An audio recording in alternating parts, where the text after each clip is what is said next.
Merci. J'appelle maintenant Patrick Bradatsch et Claudia Daseking. Où ils sont?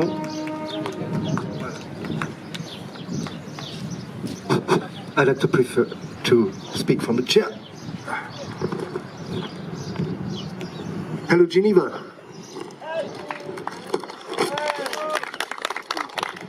First of all, I would like to thank the organizers and the promoter for giving us the time to talk about this very important topic, Julian Assange. But first, I would like to digress for a moment. I've been dealing with the three people here since 2012. We invented the weekly vigils in Germany, and I have stood on this chair for a few times now. These years have shaped me, and these three names here have been a constant, sometimes exhausting companion in my life. Thanks to Davide, I have had a symbol of protest against the imprisonment of Julian since 2015. It's not just the sculpture, for me, it's the chair. Everyone sees these three heroes here, but very few see the chairs that hold all the weight. For all of us, the chair is mostly unnoticed luxury that everyone can take advantage of at any time. We take a good seat for granted. Hardly anyone noticed a chair like this when they are not in use. Chairs look different, but they all have this one special characteristic. Everyone uses their chair differently. To put their legs up, children build cases with it, suicides use chair to hang themselves, some simply rest on a chair. Chairs are used as a weapon in pub fights, and if you want to make yourself heard in the crowd, you step on the chair.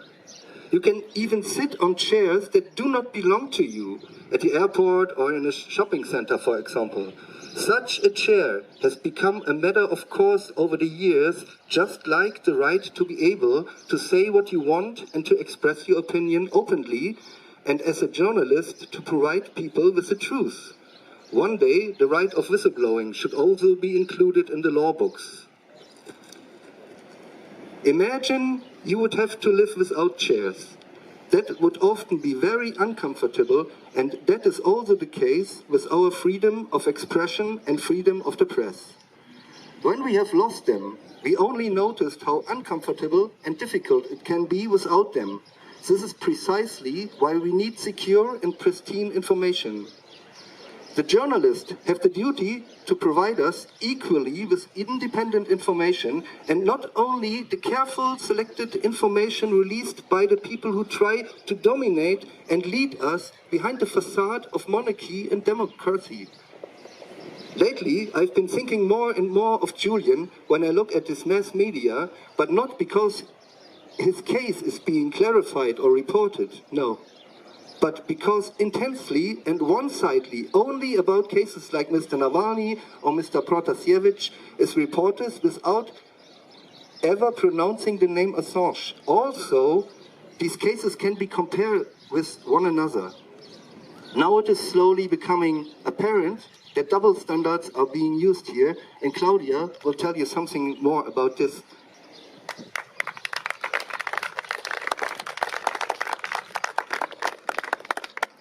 So how do we respond to these double standards that Patrick mentioned?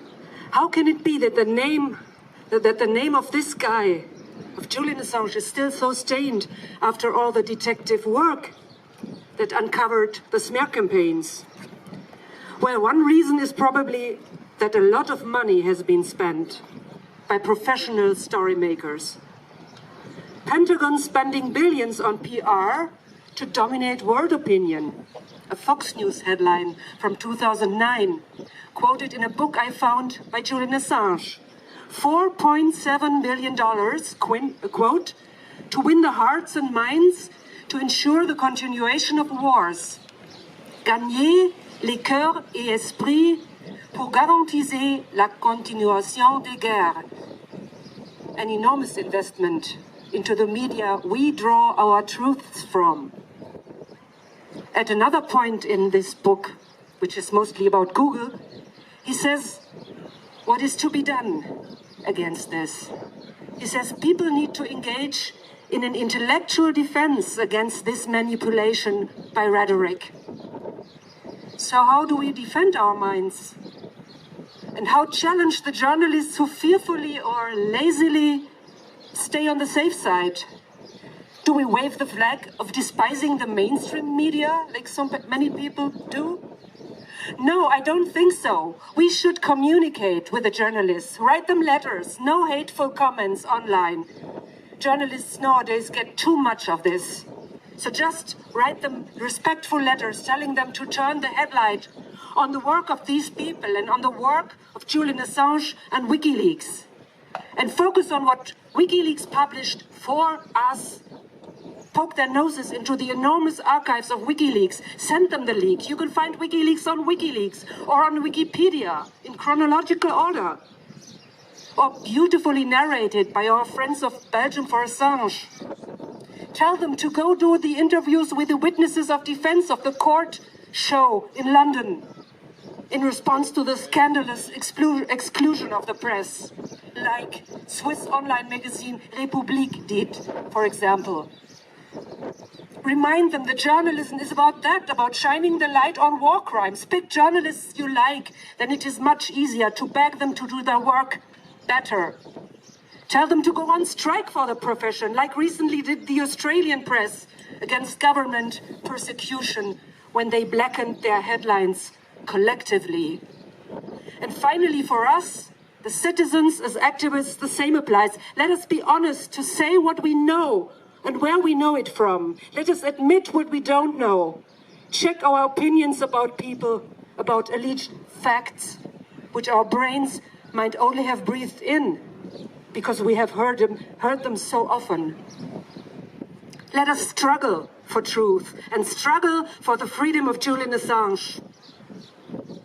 And these are all midterm steps. But for the instant, please, press and people of Geneva, when Biden comes, tell him the West is not free unless Julian Assange is free. Merci. Julian Assange has traded the truth for freedom to open our eyes. Take him as an example for your work and find your way back to the actual topic. Please show the people what is really going on in the world. Free flow of information, free Assange.